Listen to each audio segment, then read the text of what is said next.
my fellow Americans.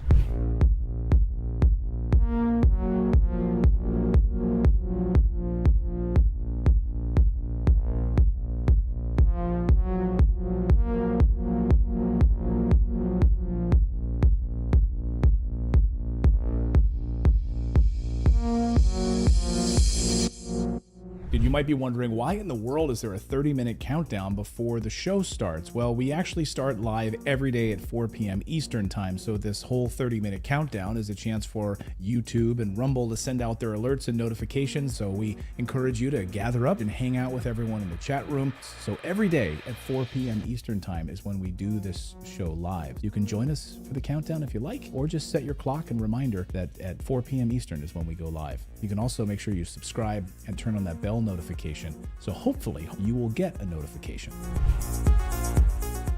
What do you have to say about dictators of countries like Indonesia, who we sell weapons to, yet they are slaughtering people in East Timor? What do you have to say about Israel, who is slaughtering Palestinians, who impose martial law? What do you have to say about that? Those are our allies. Why do we sell weapons to these countries? Why do we support them? Why do we bomb Iraq when it commits similar problems?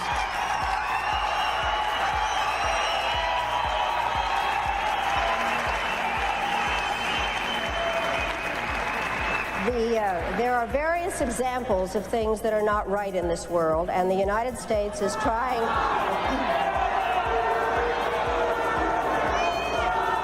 I really am surprised that people feel that it is necessary to defend the rights of Saddam Hussein, when what we ought to be thinking about is how to make sure that he does not use weapons of mass destruction. I'd like to shouting. Just a moment. I'm not defending him in the least. What I am saying is that there needs to be consistent application of U.S. foreign policy. We cannot support people who are committing the same violations because they are political allies. That is not acceptable. We cannot violate UN resolutions when it is convenient to us. You're not answering my question, Madam Albright.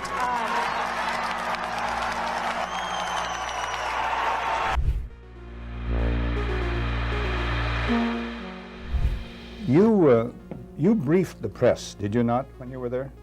Well, I had several jobs. One of my jobs was that of analyst. I also was an interrogator and indeed briefed the press when we, the CIA, wanted to circulate disinformation on a particular issue. Disinformation is not necessarily a lie. It may be a half-truth. And we would pick out a journalist. I would go do the briefing and hope that he would put the information in print. What was your percentage of success? We were pretty successful in planning information of a rather rarefied nature. For instance, if we wanted to get across to the American public that the North Vietnamese were building up their force structure in South Vietnam, I would go to a journalist and advise him that in the past 6 months, X number of North Vietnamese forces had come down the Ho Chi Minh Trail system through southern Laos. Now, there is no way a journalist can check that information. That's data derived from radio intercepts, spy in the sky photography. So either he goes with the information or he doesn't, and ordinarily or usually, the journalist would go with it because it looked like some kind of exclusive. Go after these gentlemen. I would be directed to cultivate them, to spend time with them at the Caravel Hotel or the Continental Hotel, to socialize with them, and slowly but surely to try to gain their confidence by dolloping out valid information which was true.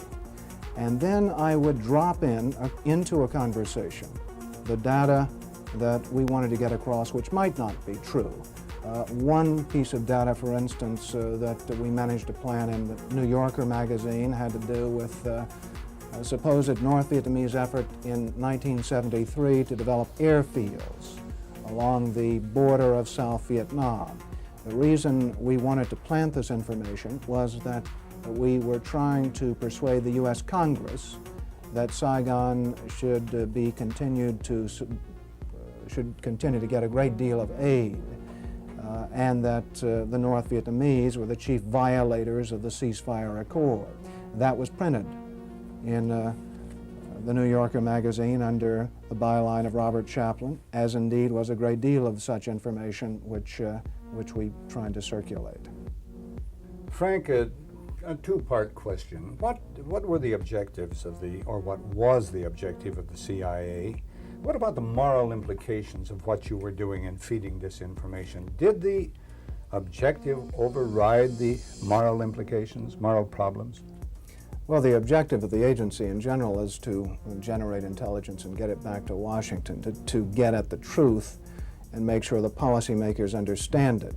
When you plant disinformation, you are diverging from that objective, and I think probably in retrospect it was very counterproductive. I am, as an ex-CIA agent, opposed to the disinformation activities in which I was involved. I admit that I was involved, and I think it served no useful purpose.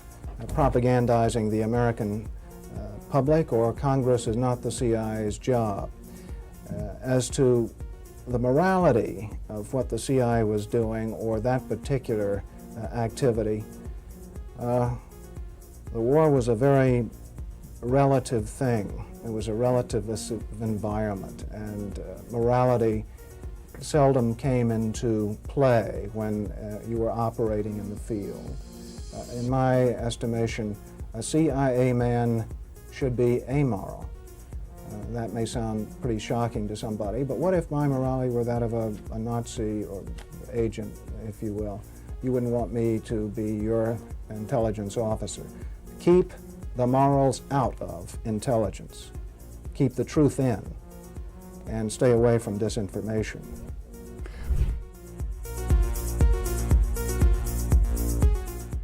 It would have been more appropriate for Mr. Trudeau, Prime Minister of Canada, to address this House according to Article 144, an article which was specifically designed to debate violations of human rights, democracy, and the rule of law, which is clearly the case with Mr.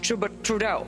Then again, a Prime Minister who openly admires the Chinese basic dictatorship, who tramples on fundamental rights by persecuting and criminalizing his own citizens as terrorists just because they dared to stand up to his perverted concept of democracy, should not be allowed to speak in this House at all. Mr. Trudeau, you are a disgrace for any democracy. Please spare us your presence. Thank you. And it might sound radical, colleagues, but the answer to war is not more war, it's peace. And peace isn't delivered by the barrel of a gun, it's delivered by diplomacy, by dialogue. You can wish away your continent's history, but we share a continent with Russia. We will sit down with Russia. There will be a negotiated peace, and this organisation should be promoting it earlier rather than delaying it and making sure that more Ukrainians die. Your feigning of sympathy rings hollow. It makes me sick, to be honest with you.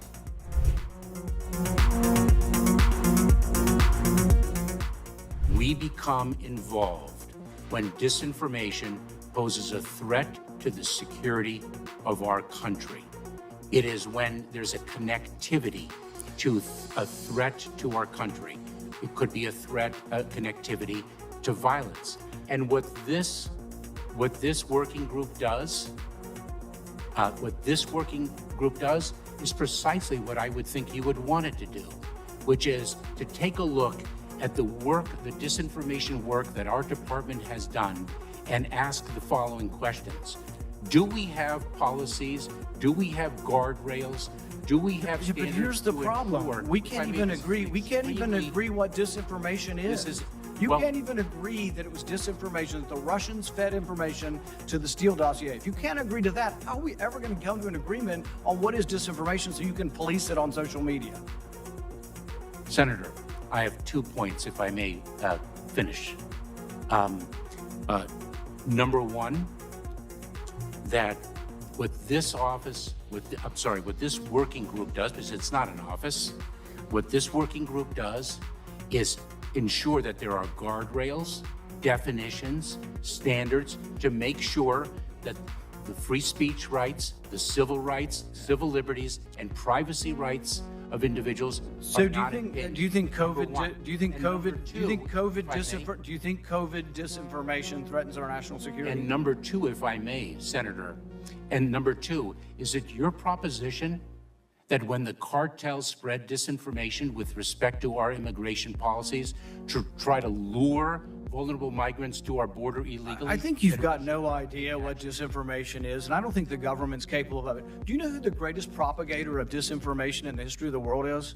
The U.S. government. Are you familiar with McNamara, the Pentagon Papers? Are you familiar with George W. Bush and the weapons of mass destruction? Are you familiar with Iran-Contra? I mean, think of all the debates and disputes we've had over the last 50 years in our country. We work them out by debating them. We don't work them out by the government being the arbiter. I don't want you guardrails. I want you to have nothing to do with speech. You think we can't determine, speech by traffickers is disinformation? You think the American people are so stupid they need you to tell them what the truth is? You can't even admit what the truth is with the Steele dossier. I don't trust government to figure out what the truth is. Government is largely disseminating disinformation.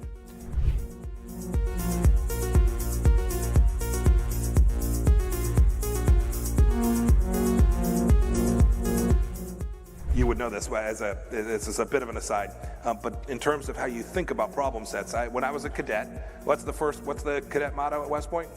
You will not lie, cheat, or steal, or tolerate those who do. I was the CIA director. We lied, we cheated, we stole. It was like we had entire training courses. We had a good discussion on ensuring global energy security and adequate oil supplies to support global economic growth, and that will begin shortly. I'm doing all I can to increase the supply for the United States of America, which I expect to happen. The Saudis share that urgency, and based on our discussions today, I expect we'll see further steps in the coming weeks. Are you worried about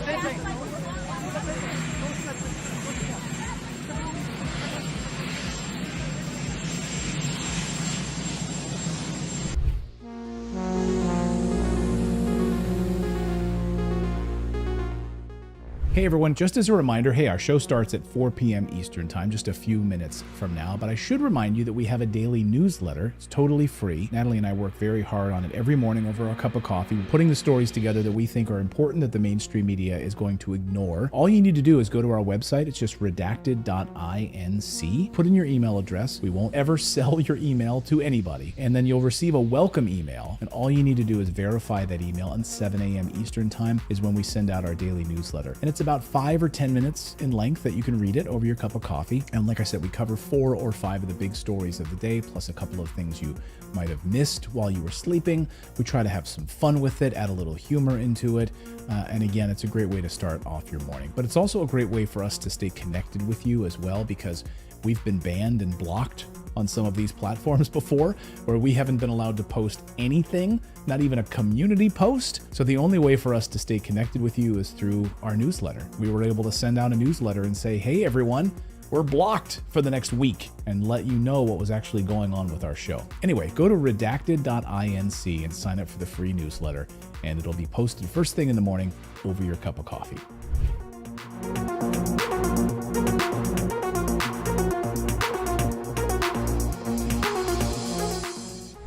One of the hopeful things that I've discovered is that nearly every war that has started in the past 50 years has been a result of media lies.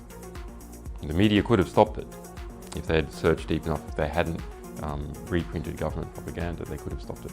But what does that mean? Well, that means basically populations don't like wars. And populations have to be fooled into wars. Populations don't willingly and with open eyes go into a war.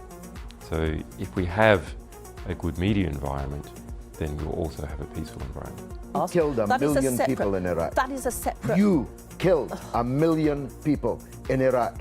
It's incredible that you have the brass neck to be sitting here now urging another Iraq war George, after if what I you've was still already in done. Parliament,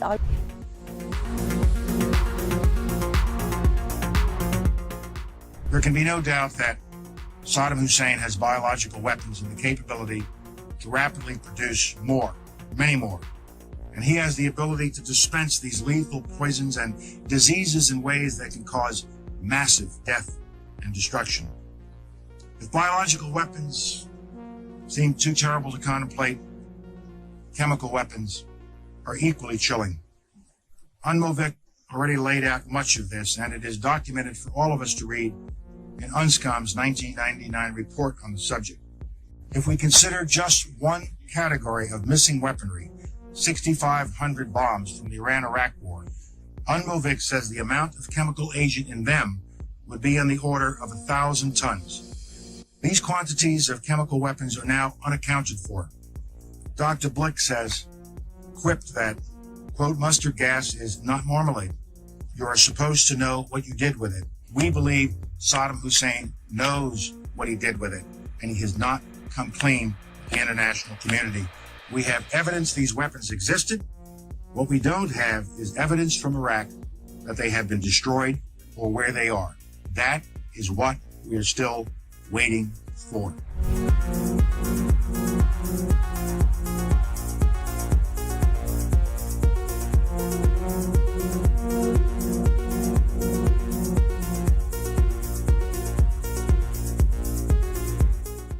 Okay, inspection worth doing, everybody's agreed it's worth doing, and it gets stopped. Yes, sir.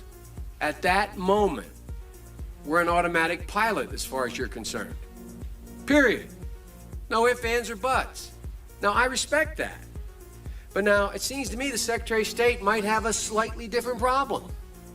Secretary of State might be sitting there and saying, now look over there on that side. Now, I remember so-and-so and so-and-so and so-and-so, and the 12 people on this side, they're all the ones that said they didn't want to use force. Now, I'm going to have to go tell the president now that we should, or Secretary Cohen, unleash whatever it takes to get it done. And our military assessment is the same as the major's. The major's assessment is, privately held but publicly acknowledged later, that airstrikes alone aren't going to do this. Saddam's not going to cave on this. So, now here's the deal. I recommended the president have at it and let the chips fall where they may.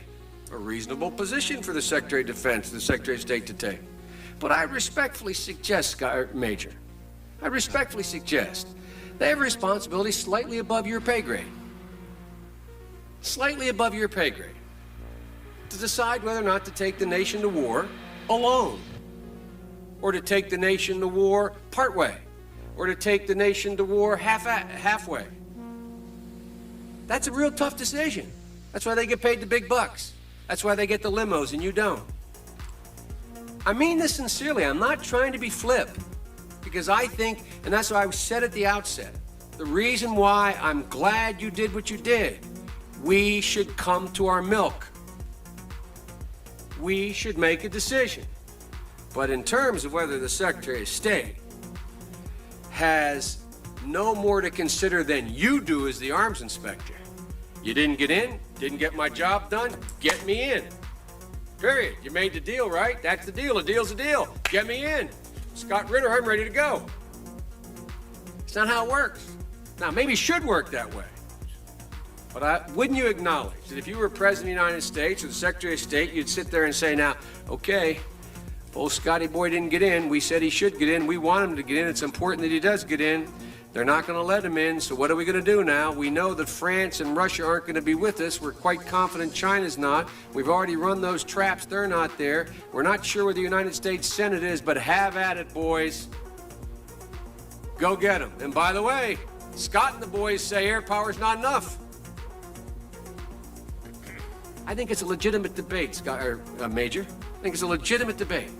But I don't think we should be putting it in the context of, you have somebody up there at state saying, look, how can we weasel out of this agreement? We want to let this guy out there hanging. We're not this. It's a very practical political decision. Same kind of decision General Powell made. Same kind of decision President Bush made. Every president, every Secretary of State has to do it. Like I said, They get paid more than you. Their job's a hell of a lot more complicated than yours. They may have made the wrong decision, and you brought it to light.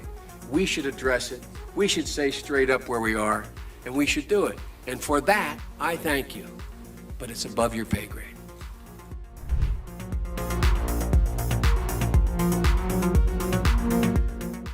About 10 days after 9/11, I went through the Pentagon, and one of the generals called me, and he said, "Sir, you got to come in and talk to me a sec." He says, "We've made the decision. We're going to war with Iraq." I said, "We're going to war with Iraq? Why?" He said, "I don't know." He said, "I guess they don't know what else to do." He said, "I guess it's like we don't know what to do about terrorists, but we got a good military and we can take down governments." And he said, "I guess if the only tool you have is a hammer, every problem has to look like a nail." So I came back to see him a few weeks later, and by that time we were bombing in Afghanistan. I said, "Are we still going to war with Iraq?" And he said, "Oh, it's worse than that." He reached over on his desk, he picked up a piece of paper. He said, "I just got this down from upstairs," meaning the Secretary of Defense's office today, and he said, "This is a memo that describes how we're going to take out 7 countries in 5 years, starting with Iraq and then Syria, Lebanon, Libya, Somalia, Sudan, and finishing off Iran."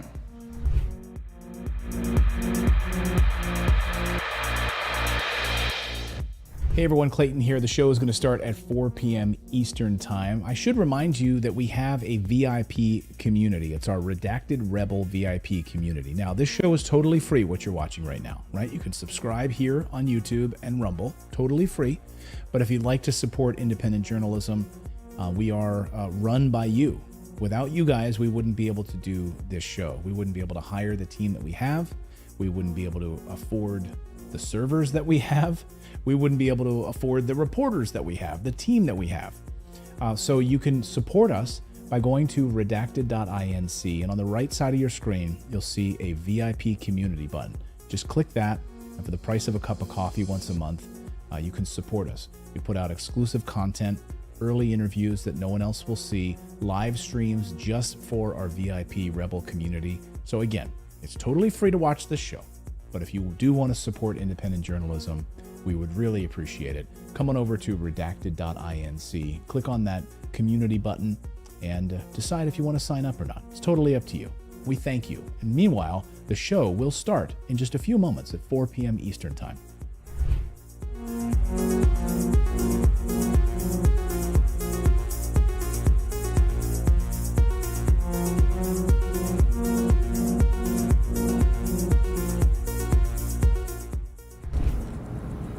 Well, one of the 4 principal functions of the CIA is to gather intelligence and ideally forward it to the president, the users of information, the policymakers, as they say.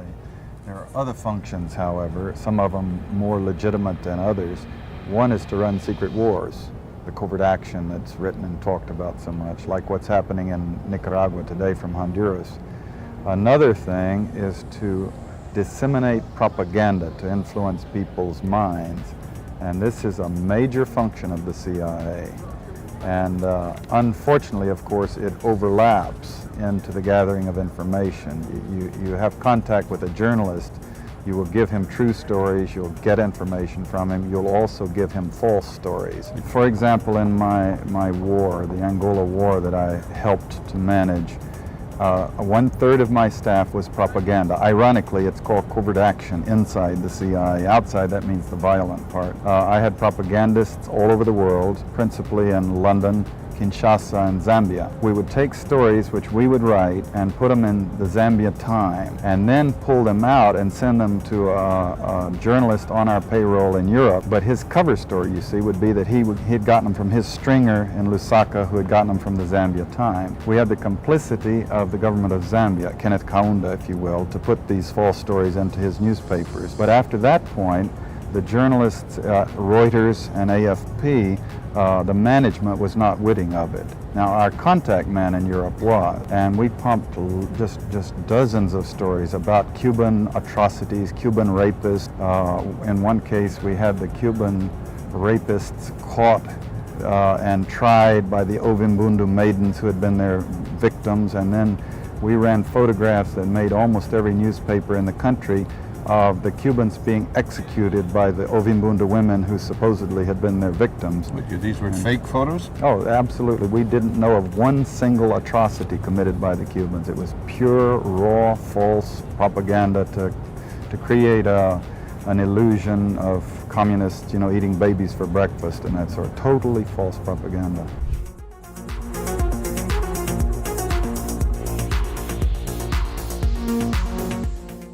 The only reason that I'm allowed to ask you this question is because today the federal court ruled that the government doesn't have the right to determine who is or is not a journalist. This is the second election in a row that the court had to overturn your government. Do you still insist on being able to make that decision, and why? First of all, questions around accreditation were handled by the press gallery and the consortium of networks who have strong perspectives on quality journalism and the important information that is shared with Canadians.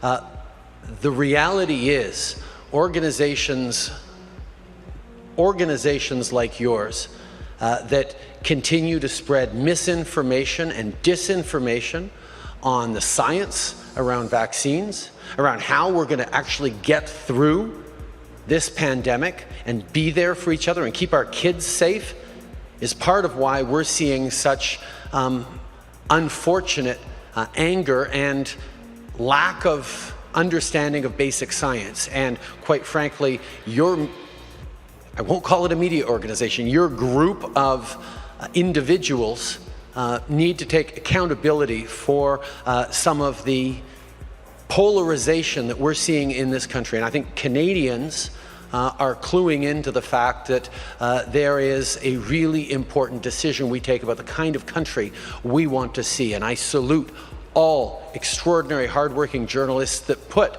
science and facts at the heart of what they do and ask me tough questions every day, but make sure that they are educating and informing Canadians from a broad range of perspectives, which is the last thing that you guys do.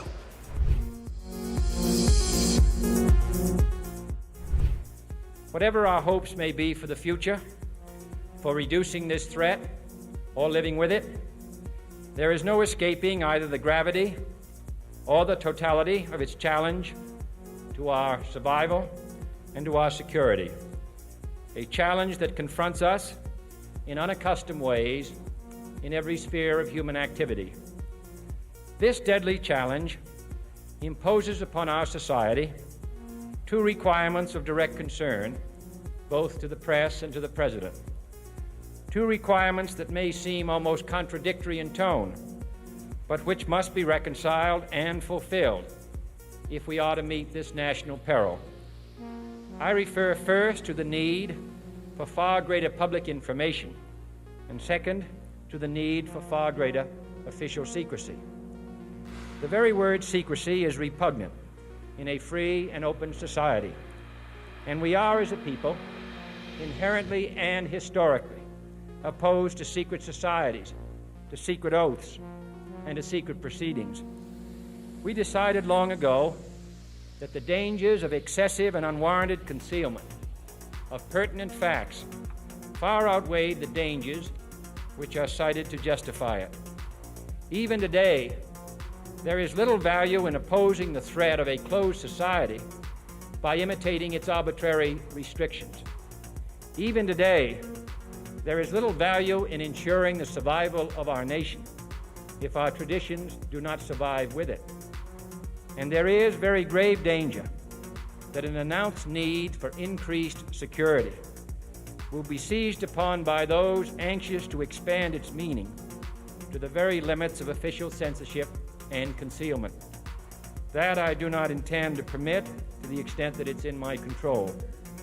And no official of my administration, whether his rank is high or low, civilian or military, should interpret my words here tonight as an excuse to censor the news, to stifle dissent, to cover up our mistakes, or to withhold from the press and the public the facts they deserve to know.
Welcome, everybody, to Redacted on this Thursday. I'm Clayton Morris. I'm Natali Morris. And I hope you're having a wonderful end of your week. We've got a lot of news to get to because, well, hey, we could be heading into World War III if the world decides to come to Zelensky's response and provide NATO membership for Ukraine. They want a fast-track speed right now to get into NATO, and a number of NATO countries are saying, sure, let's do it. Let's give them the fast track. This, of course, is a red line for NATO. This is a red line for Vladimir Putin. What will happen as a result of this? Plus, Pfizer has approved and rolled out a vaccine for RSV. Is it effective? Is it safe? We're going to show you their clinical trials, and you're going to decide for yourself. Hopefully you can hear from my intonation where we're going with that. And could NATO actually soon have a new leader? Could it be somebody from Spain, somebody you might know very well from the country of Spain? Yes, that's right. The prime minister could have Jens Stoltenberg's job as the head of NATO, all of that. And we're going to look at the future of doctors when they say, hey, I've got some practices and natural remedies and things that have been working for many, many years to treat you. Can we come to support those doctors? Can we come and make sure that we don't have a repeat of what we went through with COVID, where these doctors were silenced, they lost their jobs, they were banned from social media? A new group of doctors has come together to make sure that that never, ever happens again. We have all of that and more as Redacted starts right now.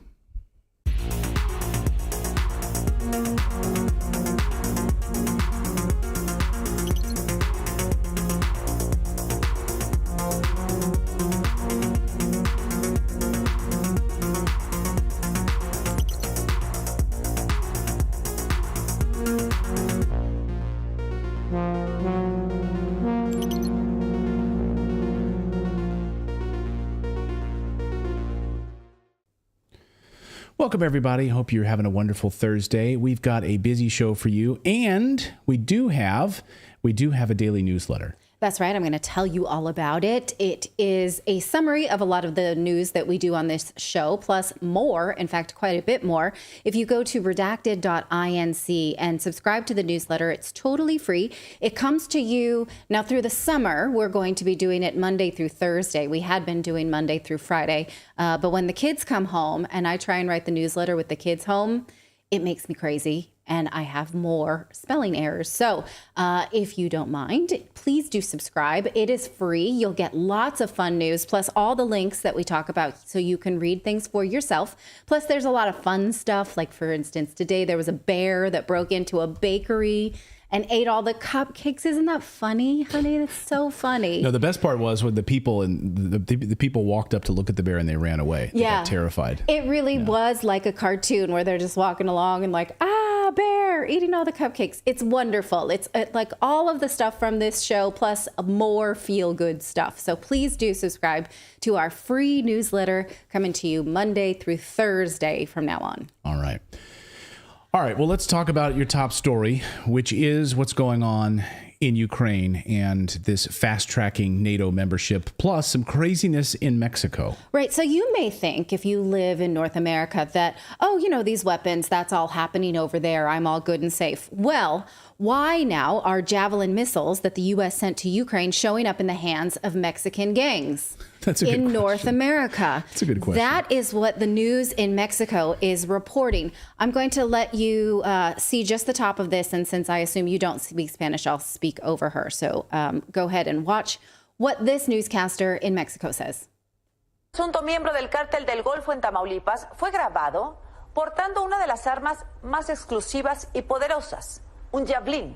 Que en teoría se vende únicamente al ejército y ha sido. So what she's saying here is that the cartel has a javelin, at least one, the most exclusive and powerful weapon that you can find. She says that this cartel member here, see, they freeze it and they show you, this came from Ukraine, that it is now in the eastern state of Tamaulipas, and that weapon that can be found on the black market right now is worth between $20 and $60 million. She also reports that dozens of U.S. AT-4 weapons that were made in Sweden, originally given away to Zelensky in Ukraine, have indeed shown up in Mexico. This is in the border town of Matamoros. Take a look here on the map and see just how close that is to the U.S. border. We were warned that the weapons that the West is sending to Ukraine were ending up in the black market. Now they are in the hands of the cartel right on the southern border. So do you still feel good about those weapons aid packages going all the way over there? But like, think about that.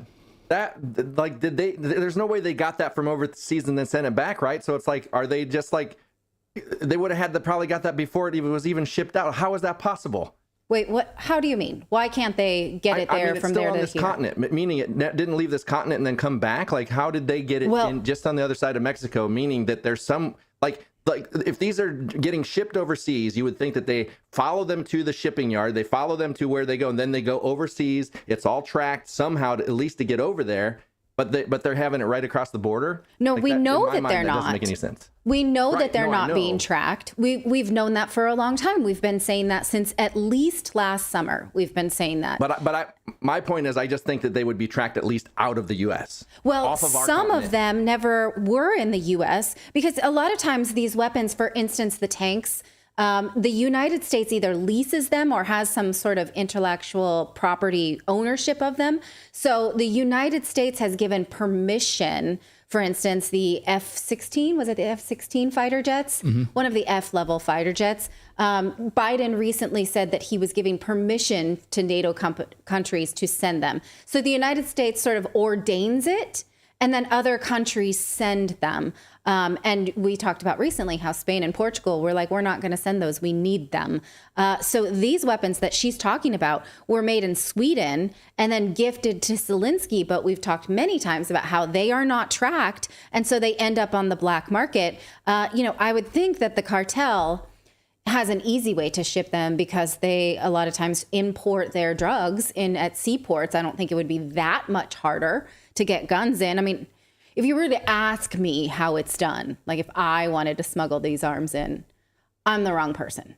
I don't know how to do that. Do you know how to do that? But I'm pretty sure that there are people who could do that fairly easily if you're a member of the cartel.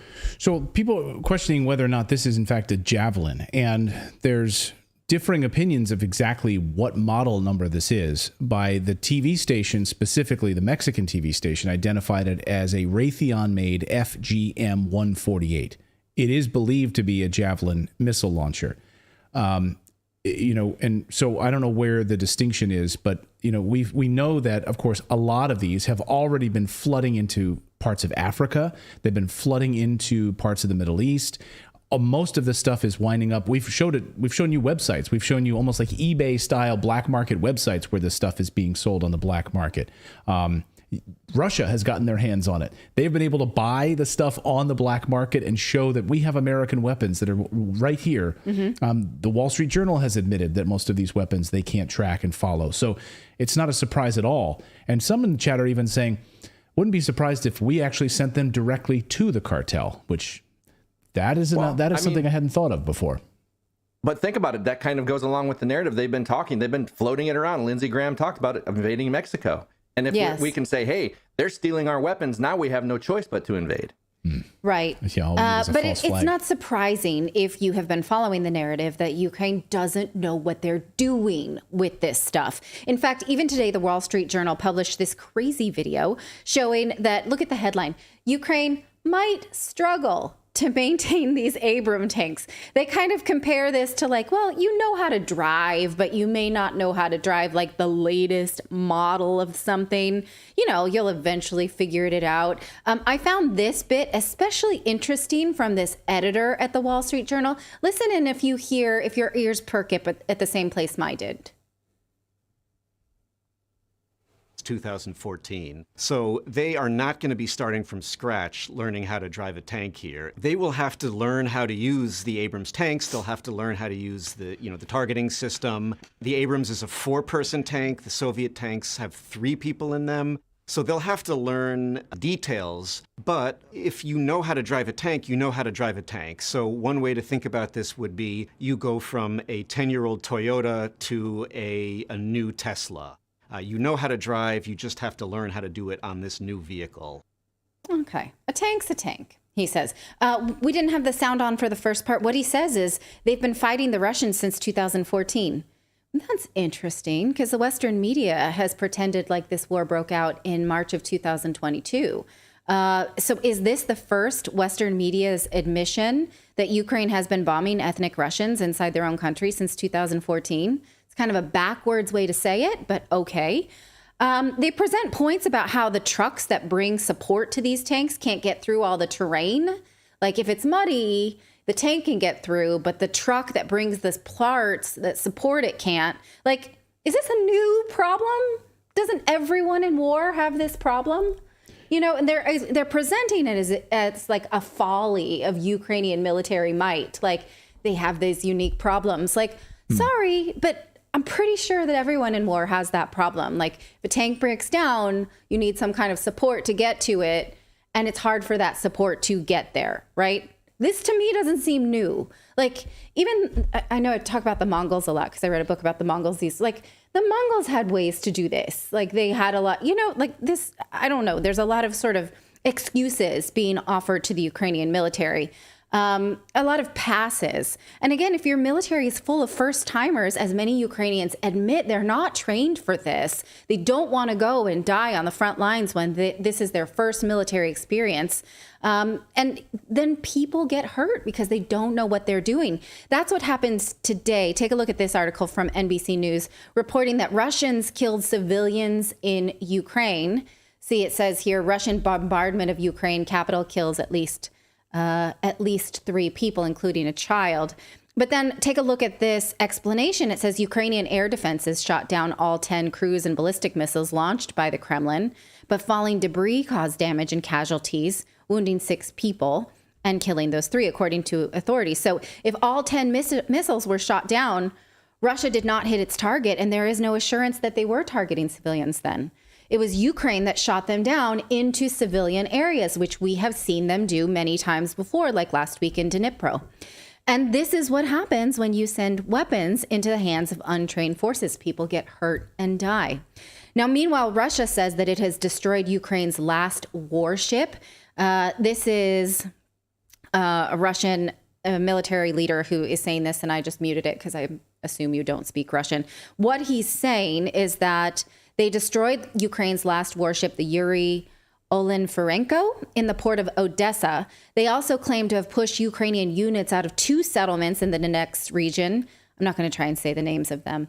They're written there. And fighting continues in an area between those 2 settlements called Advidivka. He also mentions they're using these kind of, flamethrower fighting. So it's really heated up there. These regions, again, I should remind you, voted to join Russia last fall, but Ukraine has continued to attack in order to keep them. And Ukraine launched more attacks inside of Russia, this time in the border town of Shebekino. And at least 2 people were hurt in the shelling that was reported to last for over an hour. Now, again, this follows a week of attacks on Russian civilians in Russian borders. And Russian President Putin has says he will retaliate, but he hasn't said exactly how. The U.S. sort of maintains that, yeah, we generally don't support attacking inside of Russia. We know it's happening. We're not for it. It's kind of like the sports team across the bay. We don't have much opinion about it. UK politicians say Kiev should attack wherever it pleases. And a German spokesperson this week said that the attacks in Moscow are legitimate, as in, go ahead, fair game. And now to NATO, Zelensky is playing this game of, it's kind of, I'm going to say it in a crude way, like crap or get off the pot. You know that expression? Yeah. And the way my dad used to say it. Yeah. It's, we want fast track into NATO. And I think this is a smart play here on their part. I mean, because if the West is sort of hemming and hawing about sending weapons, he's putting them literally on notice right now to give us a fast track into NATO or be done with us. Right. So what he's saying is that, this is according to the Financial Times, he's pressuring NATO to join, Ukraine to have full membership, none of this dating anymore. Like it's time to put a ring on it. And he says, if not, I'm not coming to your party in July. This NATO meeting that we have planned next month, I'm not going to come. If I'm just if I'm just your girlfriend, we want to be married, right? Here's what he said. Ukraine is ready to be in NATO. We are ready for when NATO is ready. We need all the unity through the alliance, and we are working on it. He says he needs a clear invitation to Ukraine is needed.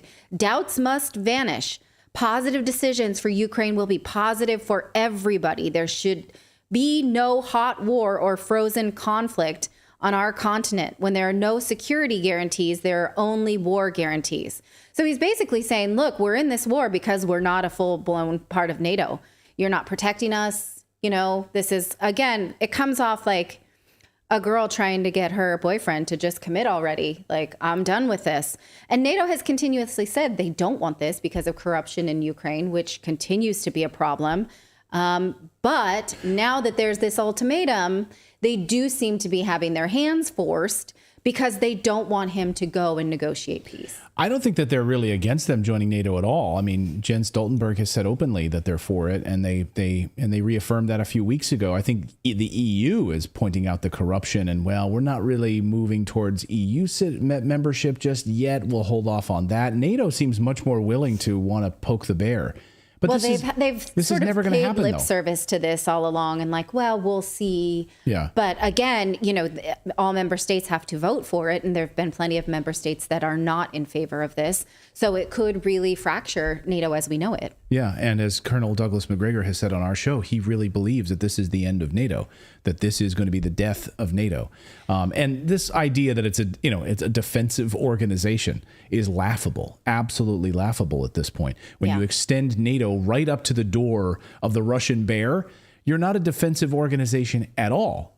That's not No. Go take it. You haven't been since the 1950s when you were founded. In fact, last week I saw that NATO posted a tweet about gay pride and, you know, that kind of thing, and saying like, we intend to, how did they put it? It was like, we stand for all identities and genders or something, and we will act to defend these things.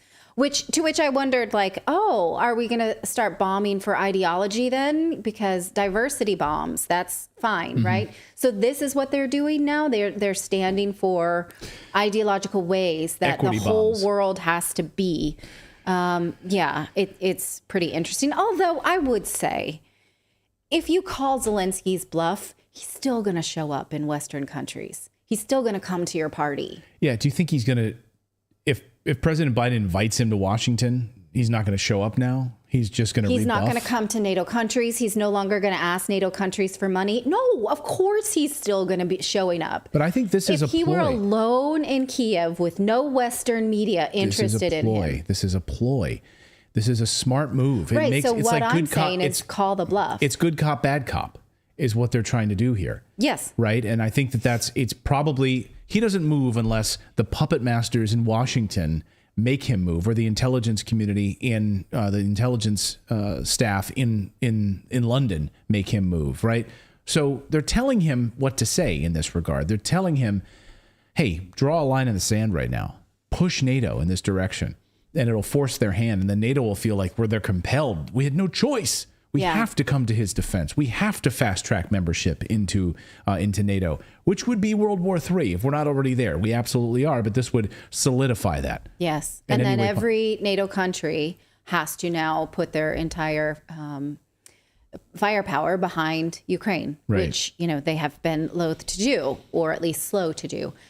Now, meanwhile, French President Emmanuel Macron has proposed a peace summit, but he won't invite Russia. The peace plan, which was published a few months ago, involves Russia relinquishing the area it has already annexed, including Crimea. Once again, I think it's worth noting that these people asked Russia to intervene on their behalf because they were tired of being attacked by Ukraine, and since 2014, and then voted last autumn to join Russia. It is not for us in the West to tell them they need to then go back to Ukrainian borders. But that's what Emmanuel Macron feels very comfortable doing. And I think it's worth, oh yeah, Philip, go ahead. Oh, I'm sorry. I was just, so they're going to have a peace summit, and they're not going to invite one half of the problem. Like, how does that work? Yeah. How can that's not a negotiation. I can't negotiate with you if I don't say anything. I can't just sit in my office and be like, no, remember I negotiated that, and this is now the pay raise I'm getting. I know I didn't tell you, but that's Right. okay. You know, like, how the hell do you do that? It's theater. It's absolutely theater. But I think it's always worth looking at the map to figure out what is at stake here and just remind ourselves. This map here is the current war trajectory map from Financial Times. It still shows Crimea as contested, even though, it's not really. And the areas that it shows in black, this outline here, those are the areas that voted to be a part of Russia, but Russia does not have military control of those regions yet. I don't feel like that's a very good representation, so I went to the Russian news outlet RIA. So that is a little bit clearer, even though it's not in English. So again, this dark gray area. So the red is where Russia has military control. Crimea is just in this map, part of Russia, uncontested, right? But the red is where they have gained since March of 2022. The gray is where they continue to push forward because they believe that those regions are ethnic Russians and voted to be a part of Russia. They consider it part of Russia. They just don't have military control right now. So in theory, the war would end when Russia hits those gray parts, when those gray parts turn red, which by all measure, it is moving towards doing. And maybe we're wrong. Maybe they'll keep going towards Poland. No one knows for sure, right? But the West is saying no peace talks until all of that red reverts to Ukraine. Russia is absolutely not going to do that. Again, because they believe those people voted. I believe, too, that those people voted to become a part of Russia. And it is not for the West to force them back into Ukraine. They didn't even want to be a part of Ukraine when Ukraine was rebuilt in 2014. And so if anyone was serious about peace, wouldn't they propose that the territory split according to the votes and people stop dying right now? Those are the new border lines, and it ends. I know that's an overly simplistic way, but when you look at the map and you realize people are dying, Russians are pushing forward to that line where they say they will stop, why don't we give them a chance, right? I mean, everybody would win. Ukraine would win because it keeps the territories that want to stay Ukrainian and people stop dying right now. Russia would win because those people that voted for membership are now protected. Bonus is they get access to those important mineral mines that are there that Kiev had been exploiting before. And the West wins because they stopped destroying their economy for a bloody and pointless war. So why is no Western leader seriously proposing this?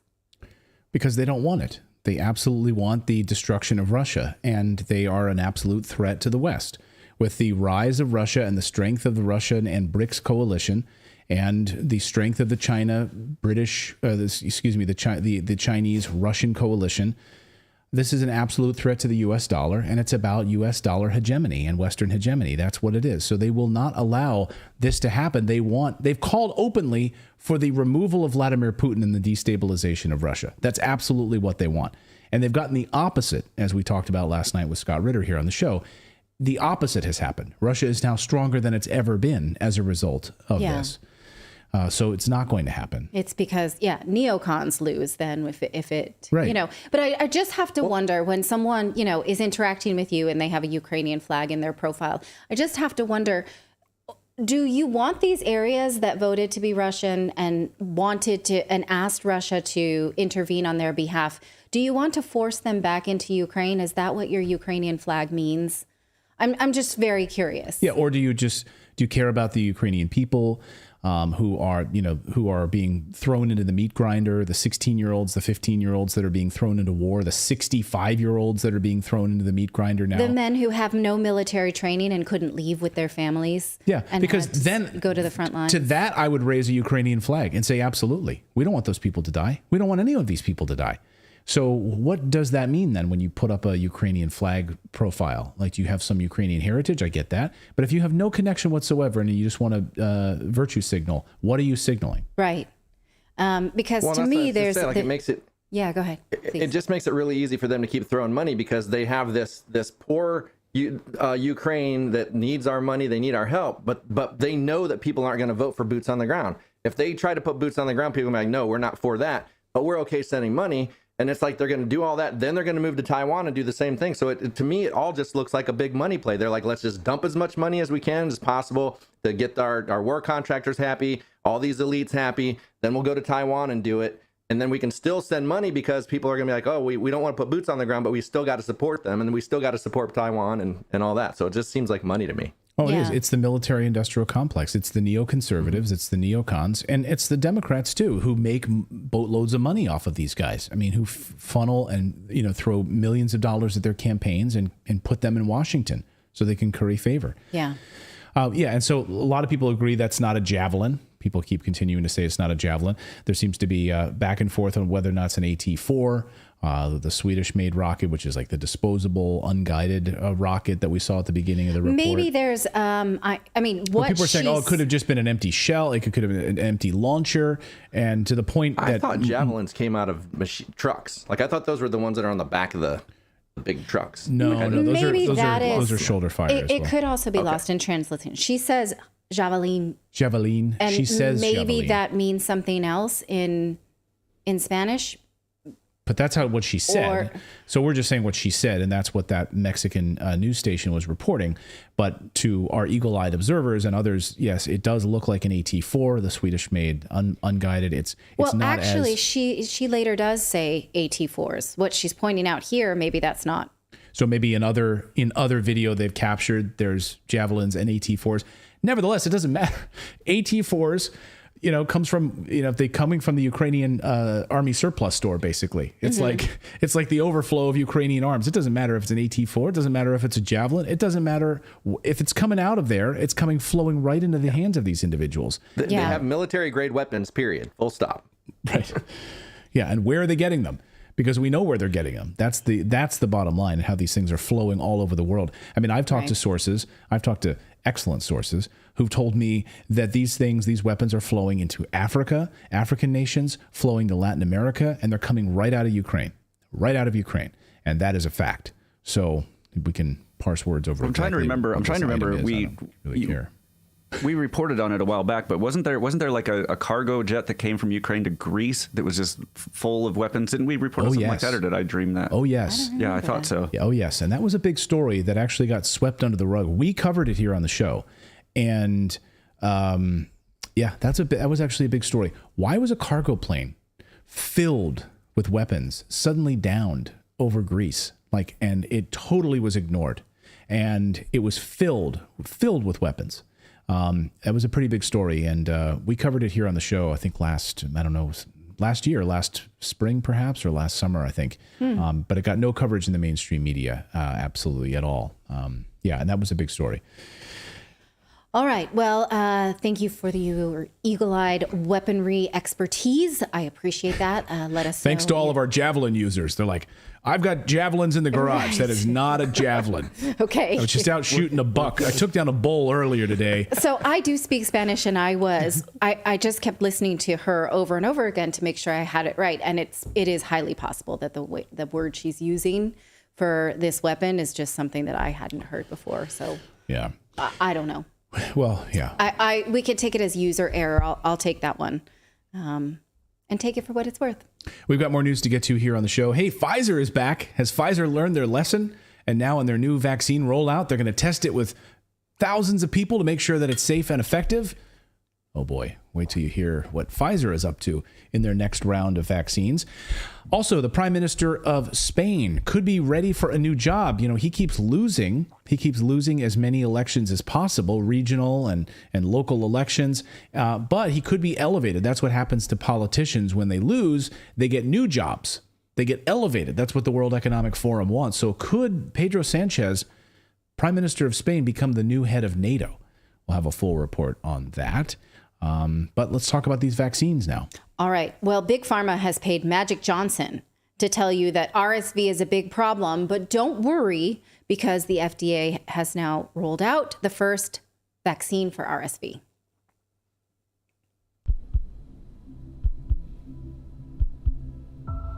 I make my health a priority, and I'm passionate about inspiring others to do the same.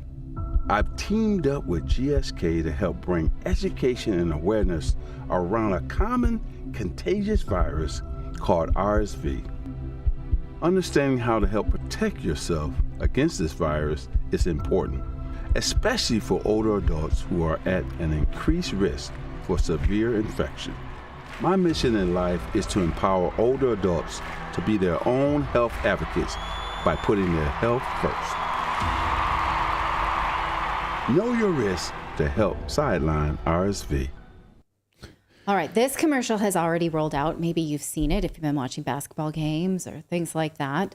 Why do they need a big star to do this? You know, they didn't need a big star to tell us that COVID was a problem. We knew that, right?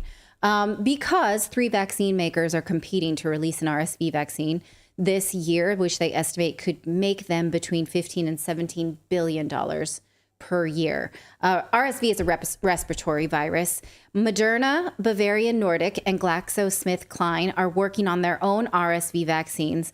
And GlaxoSmithKline is the sponsor of the Magic Johnson ad. Now, the Pfizer vaccine that was just approved for use this week is only for adults age 60 and over, and they're working on a separate vaccine for pregnant women in order to protect babies from RSV. Now, this is something that I understand acutely because my daughter Ava, here's a picture of her when she was 6 months old. She had RSV, and she was hospitalized for 4 days in 2012. Look how teeny she is, and that little oxygen monitor on her toe. Yeah, if you've ever... It was awful. Yeah, it was awful. And so, anyway, get a little choked up about it. RSV is very serious for babies because it inflates their already tiny air passages, and so it can severely restrict their oxygen levels, and that's really dangerous. So had I known that I would have a baby that has RSV and that she would be hospitalized, would I have taken the vaccine when I was pregnant with her? Well, I don't know if I would have if I had seen this.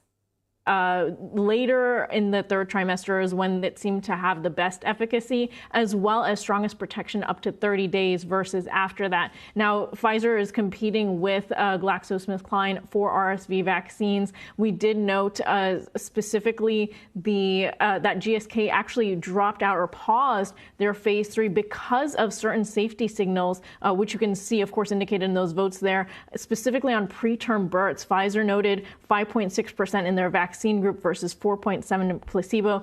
GlaxoSmithKline noted 6.8% in their vaccine group versus 4.9% in placebo. So the placebo numbers are pretty close. They also do have some similar indications. One major difference is that GlaxoSmithKline's group also had neonatal deaths reported. So that was a significant safety signal as well. That's what started that pause. So, okay. So she goes on to sort of excuse it, like, but they're still going to keep trying. So between 5 and 7% of preterm birth, which is bad for the baby, and a risk of neonatal deaths. So if I had it to do again, if I got the vaccine in my 3rd trimester and risk death or risk my baby later coming down with RSV. Now, later she says that the best, or actually in the beginning of that clip, she says the best efficacy for this vaccine lasts 30 days. So you have to take it right before you give birth to help your baby, and it only helps for 30 days. And your baby could die. And you and your baby could die. You and your baby could die. So by this measure, it would not have helped our Ava Bean at 6 months with RSV, right? It only would have prevented her from having RSV as a newborn, which is not nothing, right? It's significant, but they're not giving us data that newborns are dying in droves of RSV. Right, that's my point. But also, how can they say that it in fact actually does prevent, like in 100% of the cases? They can't say that because they haven't been able to test subsequently born babies, given that they're just putting it on the mom, right? So they need to be able to tell us that if the mom takes it, the baby has a lower chance of RSV, but babies don't contract RSV at high rates. When they do, it's serious. I know this firsthand, but they don't contract that at high rates in the first place.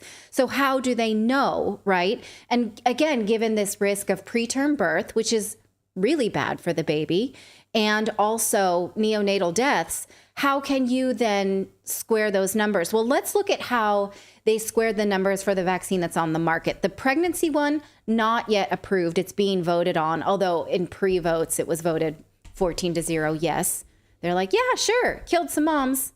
No big deal. People in the chat are saying, did you take the RSV vaccine? The answer is no. It was not available at the time. It's now being available right now. And no, she didn't. My daughter now is 11. Yeah. So I'm saying at the time, in 2012. Imagine it's 2012 and the doctors come to you and they say, hey, we've got this new GlaxoSmithKline vaccine. RSV is going around. Do you want to take this? You're about to give birth to your baby. And here are the side effects. It could kill you and it can kill your baby. Do you want to take this? Right. For something that, yes, there was an outbreak of RSV this year, but it generally it hits elderly people harder than it does small babies. And again, they would need to give me data showing that infants then exposed to RSV are less likely to get it. Well, how are you going to prove that? You're going to expose newborns to RSV and see, that's crazy, right? Well, right. I think we learned during this last stint of vaccines that they don't have to show the stuff. They don't have to show data anymore. Well, it's almost like data doesn't matter. Yes, but let's look at the data we do have about the vaccine that was approved today. This is the one that's approved mostly is for elderly people. So you have to be 60 to take it and above. It's called RSV. Here's what your local news has to say about it. People in studies only experienced mild side effects like pain at the injection site. Children are also at risk for RSV, but so far they're not included in the FDA vaccine approval. There is currently an antibody treatment in the works for kids. Back to you. I just feel like that dress is a no, and what she just said is a lie. What? When I saw that still image of her, I was like, what is she wearing? It looks like she's wearing a parachute. So no to that dress and also no to that lie. 11 people died in that clinical trial. So what she's saying is false. It's demonstrably false. Demonstrably false. Maybe she did not read the clinical trials because the clinical trials are clear, and I'm going to show them to you. You don't think that the local Chicago news reporter that does the Medical Watch segments read all of the trial data and all of the information? I don't know. That dress looks really hard to get into. That might have, obviously, she didn't iron it. Hard-hitting news report. I'd say she read it all. Like, Monica, we need you to do something. No. I'm sitting here studying these trial data reports for the last 7 hours. I have not left my desk. This is important, and she hasn't read any of this stuff. Yeah. What are you trying to say, Philip?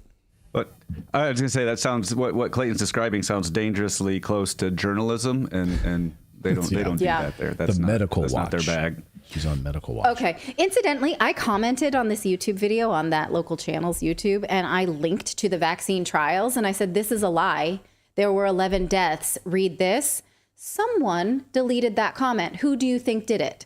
I don't know. But we're going to look at the data because we're not lazy. Okay, so let's take a look. Pfizer is saying that the new RSV vaccine that was approved today has a 67% efficacy at preventing RSV. What they mean is 67% fewer people in the vaccine group contracted RSV than people in the placebo group. They do not mean to generalize this to the overall population. Well, they do, but you can't with these numbers. Now, if you look here at this chart, notice here that they have to administer 16,000 vaccines to prevent just 22 deaths. So see this group here, this first one, there's 11 in the first episode, then plus 1, plus these next 10, plus 1 more. So basically 22 deaths, not deaths, I misspoke. 22 cases of RSV were prevented in 16,000 doses. Is that a good number? You decide. Now, interestingly, they ran this test with 2 doses of the vaccine given 1 year apart. They do find, here is a summary, that the neutralizing titers, which means the protection against the vaccine, wears off in the first year. So the first time you get it, you have this high level of protection. The second time you get it, you have much less, although it says more than you would have with no vaccine. So clearly they're setting this up as an annual vaccine that they want to give to elderly people. And they show that the protection is less good after the second vaccine. So will it decrease every year? Who knows? What we do know, this is interesting, is that they studied these people for at least a year to give them 2 vaccines 12 months apart. So then why, if they were following these people for at least a year, why do the adverse events that they report only track these people for 1 month? You saw them again, ask them what happened. You could have asked, but you don't find what you're not looking for. So take a look here at this table that shows adverse event data for 1 month only.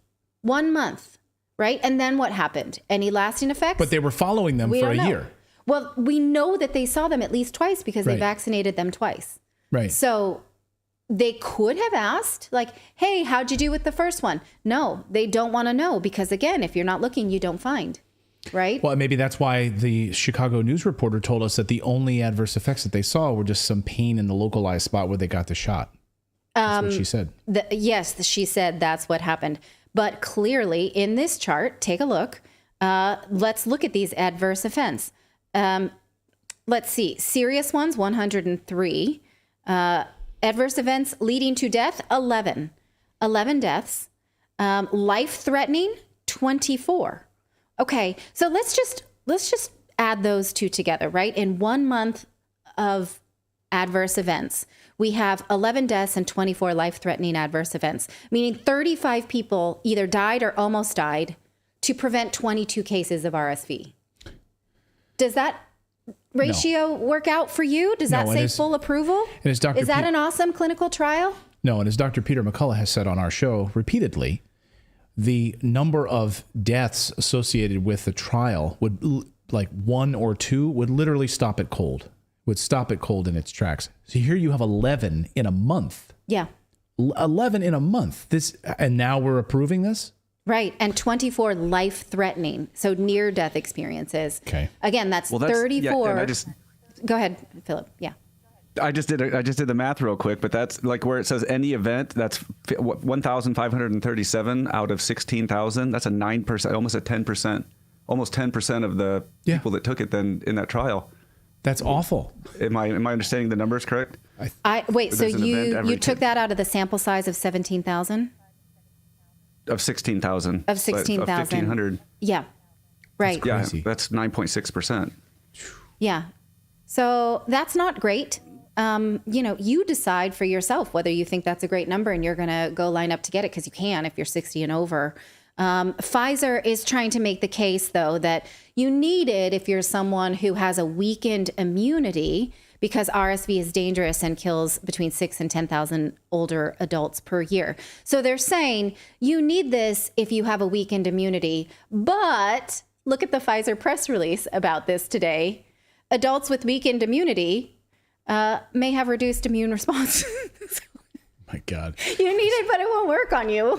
But it could kill you. How do these criminals get away with this at this point? It's unbelievable that they can get away with this. Because Clayton, $17 billion per year and Magic Johnson. Well, I was going to say, you answered your own question there, why they need Magic Johnson to do the promotion for this. They need to spend millions of dollars in marketing this garbage to people so that there's an elderly person sitting there saying, I hear this RSV thing is bad. They're going to do constant, commercial after commercial after commercial telling you that RSV will kill you. Well, and I don't watch TV anymore. Like, I've not watched TV for years, but I was in a motel this weekend in the evening, and I was watching HLN, which is Forensic Files. Oh. And they were pitching this new HPV vaccine, and they were saying you need to get your kids this HPV vaccine so that they don't get cancer as they get older. Like, they're just preying upon the fears of these worse diseases. But it's like, and then I saw one, Philip, I told you about it, but it's like, it was almost all advertisements for pharmaceuticals. And it was, the one was like, it was a thing to make antidepressants less depressing. Well, you remember when I was like, what? Do you remember when, what are the two royals, Meghan and Harry? Okay. Remember when that Oprah special ran? Yeah. Prince Harry. And so all of the Brits never watch American television, but they watched that CBS Oprah interview with Harry and Meghan. It was their first big interview. So all these British people watched CBS for the first time in their lives in Britain. And they couldn't, and all of these memes popped up online the next day on Twitter because the Brits couldn't believe that they're like, wait a minute, Americans, this is your commercial breaks? Every commercial is for pharmaceuticals. Yeah. And they don't have that. They don't have that in Europe. You don't see pharmaceutical ads on television. It's not, I think it's illegal, quite honestly, right? I don't know if the exact, idea. But you don't see them on television, like trying to get you to call your doctor. Like, hey, Dr. John, I just was watching Matlock. And, this shaky leg that I've got, I think I have what they just said I had on TV. Can you give me one of these shots? And that's how it works. And they end up making millions of dollars off of it, billions of dollars off of it. Yeah. So it's crazy. Okay. Well, we linked to the trial data in today's newsletter, so you can read it for yourself. If you think that we are misinterpreting this data, please let us know how. But if you think this is an awesome clinical trial and you're going to line up for it, let us know that too. And our Health, or our Heath, thank you for your super chat. Says that woman that we showed, the reporter from that station, The woman in the poofy dress. He says, she has no medical experience. I live in Chicago and she is a joke. I will write to WGN, the news station, about this, but they won't care. But I will do it anyway. Good for you. I mean, it's unbelievable. But she's on the air saying, no, no problem at all. Don't worry So about it. interestingly enough, on that segment, you can find it yourself. Search the title, What is Arexvy? A look at the new FDA-approved RSV vaccine. I wrote, this is a lie. 11 people died in these clinical trials. And I linked to it, and it was gone when I went back to it later. And then I reposted the comment without a link to the FDA clinical trials, and the comment is still there. So they made a block wiped. links. They probably blocked They links. blocked what was there to link to the clinical trials, but my comment's still there. Yeah, you should comment too. Let them know. In fact, I'm going to put it in the chat right now. Let them know that, they're lying to you about this. They should read the clinical trials before they do a news segment about a vaccine. Hey, we have a community here on Redacted, and if you'd like to support independent journalism and what we do here, we're not paid for by Pfizer or billionaires or anything. We are supported by you, the user. So if you would like to support independent journalism, come on over to redacted.inc and click the join button. You can join the locals community there. That's our private Redacted Rebel VIP community, where you can get access to exclusive content, live streams that we're doing to our community, and access to videos early before anyone else, and content that's just posted to that community. It's just a way for you to support the show, but it's also a way for us to provide some great content to you individually, and for us to stay connected, because God knows we've been banned on these platforms. We've been banned on YouTube about 4 times now and blocked, where we couldn't post anything because of our coverage of vaccines and other things. So anyway, if you'd like to join and support independent journalism, come over to redacted.inc is the website. Well, Spanish Prime Minister Pedro Sanchez just got destroyed in regional and local elections in Spain. And that, in political world, means it's time for a new promotion, a new job. And it looks like NATO has its eyes on Pedro Sanchez, possibly for a job promotion. Redacted correspondent Dan Cohen has this story. Dan, so a job promotion after you lose all of these elections? Yeah, I'm going to take the next couple weeks off and then see if I can just take your spot, Clayton. That's right. That's how it works. Apparently, that's what's going on here in NATO. So NATO has reportedly already selected the Prime Minister of Spain, Pedro Sanchez, to replace Jens Stoltenberg as the next Secretary General of NATO. So here's a headline from the Spanish newspaper El Público saying as much. But NATO is, according to the reports, waiting to choose its next Secretary General until after Spain's general election, which is just a few months away. Spain just held regional and local elections that resulted in a dramatic victory for right-wing parties and crushing losses for the ruling center-left parties, including that of Sanchez. Now, right now, Spain is governed by a left-wing coalition of the Socialist Workers' Party of Spain, the PSOE, which Pedro Sanchez heads, and Unidas Podemos, the Together We Can party. Now, this map shows the results of the recent election. The blue represents the center-right Popular Party. The red represents Sanchez's PSOE party. And the Popular Party won in 7 of the 12 regions, including some of those that had previously supported the PSOE. But there actually may be no bigger winner than the Vox Party, which the Popular Party will almost certainly have to form a coalition with. Vox is an ultranationalist party that praises the Franco dictatorship that allied with Nazi Germany and ruled until 1975. And it's not exactly aligned with the Eurosceptic parties across Europe, but it does have some similarities. The biggest loser from these elections is the Unidas Podemos party, which was formed out of Spain's version of the Occupy movement. So overall, it's a huge victory for the right wing and a big loss for the left wing in Spain. And it seems like this is a rebuke of these positions of supporting.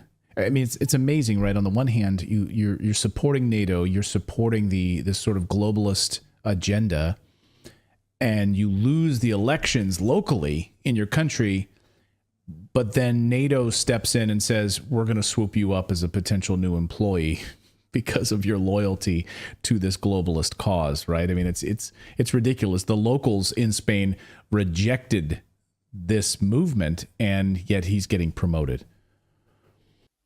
Yeah, exactly. I mean, not only Pedro Sanchez, but basically the entire Spanish political spectrum, all of the parties that have any bit of power, including the right-wing parties that just won, are actually totally in bed with NATO. So here's Pedro Sanchez with Ukrainian President Volodymyr Zelensky, and here's the parliament giving a standing ovation to Zelensky, just like they did here in Washington. There was only one deputy from Podemos who did not applaud, though did still stand up.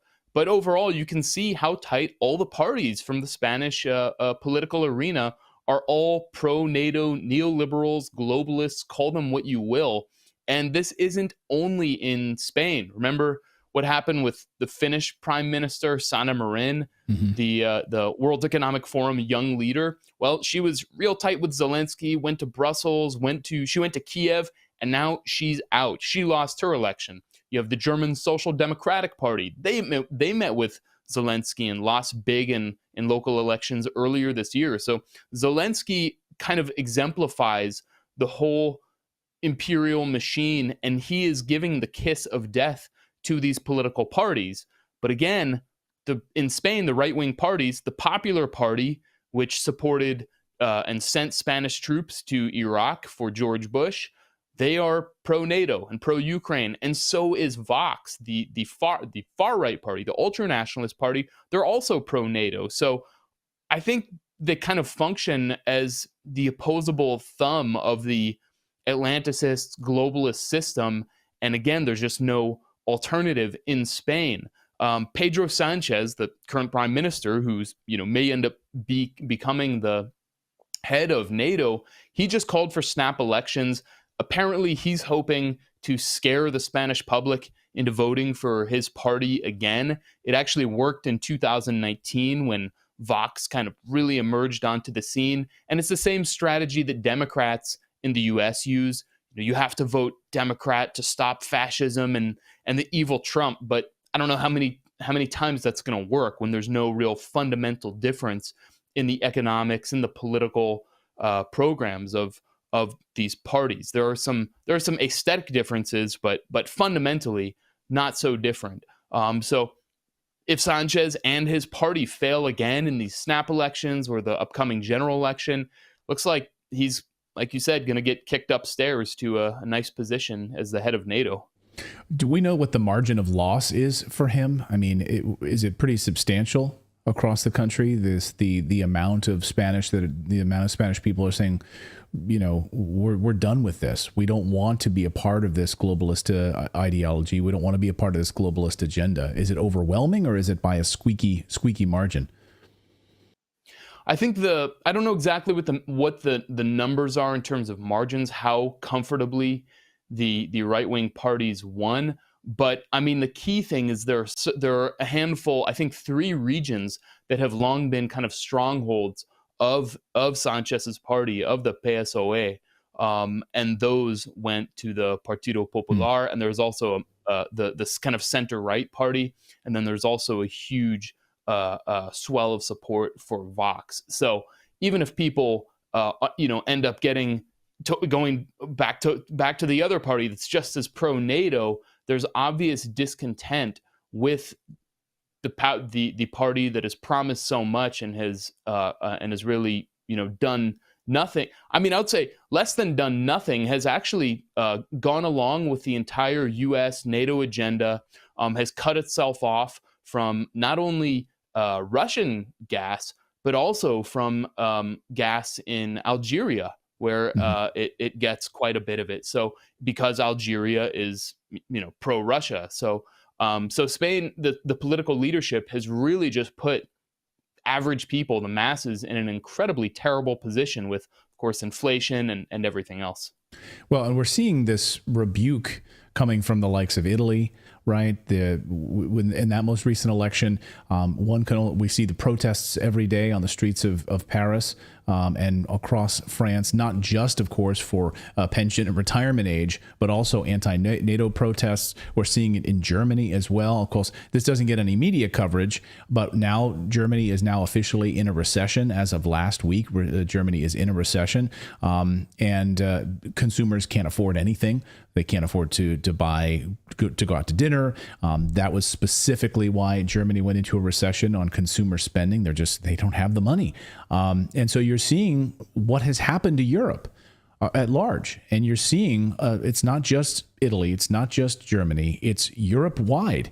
These sanctions against Russia, this kowtowing to the United States and NATO. And one wonders if we're starting to see a real change in NATO, in Europe, this awareness that, hey, we should not be under the boot of the United States any longer. Yeah, I think there's definitely more questioning when we look at the case of someone like Ruben Gisbert, who we interviewed here, Redacted, a month ago, who's being prosecuted. There are charges against him for raising questions about what the U.S. What Spain's relationship to the U.S. and to Brussels is, and there's clearly more and more skepticism.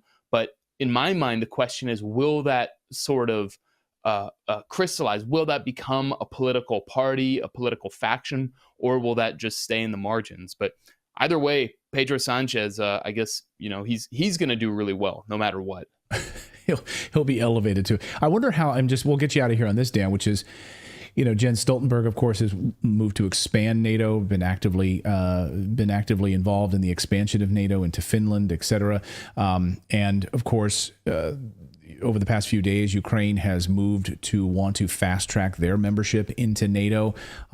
It'll be really interesting to see. Obviously, as you mentioned, they welcome Zelensky into their parliament, in the Spanish parliament. Will this be an open door, sort of an accelerated process for Ukraine to become part of NATO? It'll be interesting to see how if he gets this job, how he would lead NATO. What might change in the NATO hemisphere? Any sort of speculation as to how NATO might be different under his leadership? I mean, I think he's more of a yes man kind of figure. He's gone along with everything that the U.S. has wanted. He's even couched his latest statements as, we want. You don't want a Bolsonaro type figure to be able to be with Biden, or a Trump figure. So he's primarily concerned about Spain's relationship with the United States and maintaining that kind of ironclad relationship with Washington. And obviously that's what he and the elites that surround him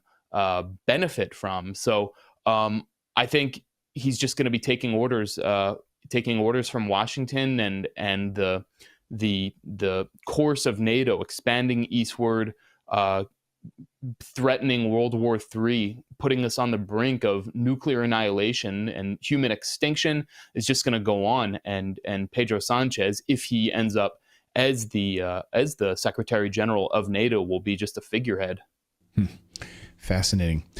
Jens Stoltenberg out, possibly Pedro Sanchez in. Dan Cohen from Washington, thank you so much for this story. Interesting. Thank you. And let us know in Spain, if you're watching right now, what do you guys think about this? Pedro Sanchez leading NATO. It'd be interesting to see. Let us know in the comments what you guys think about that. All right, we've got more news to get to. We're going to talk about a couple of big things relating to doctors. There's a big launch today from the Global Health Group, which has launched a new set of television ads, really saying, hey, all of these doctors who were marginalized, they were blocked, they were banned during COVID, they came forward, they said, we noticed something's fishy here. We're calling this out. We're speaking out about this, and we were banned, we were blocked. This new campaign is launching called Never Again. As the WHO gets ready to launch their next pandemic, Bill and Melinda Gates Foundation getting ready to launch their next pandemic. And we're going to speak with Dr. Kat Lindley, who is a part of this group, in just a moment. We're going to speak to her, but we're going to do that over on Rumble. Okay. We're going to do that on Rumble because, you know, we love Rumble and it's a free speech platform, and some of the things we're going to talk about, you know how it goes on YouTube. Oh, you know how it goes. You know how it goes. You know how it goes. So we are going over. We're live right now on Rumble. Good to see all of our Rumblers over there. But if you'd like to join us, that's where we'll be. Our stream will continue unabated, unaffected. Right. And if you're not coming with us, I don't know why. What else do you have to do? But if you're not, we will see you here on Monday. That's right. But yes, so YouTube, we have to say goodbye because of, censorship on that platform. But we will be over on Rumble right now. So our stream will continue.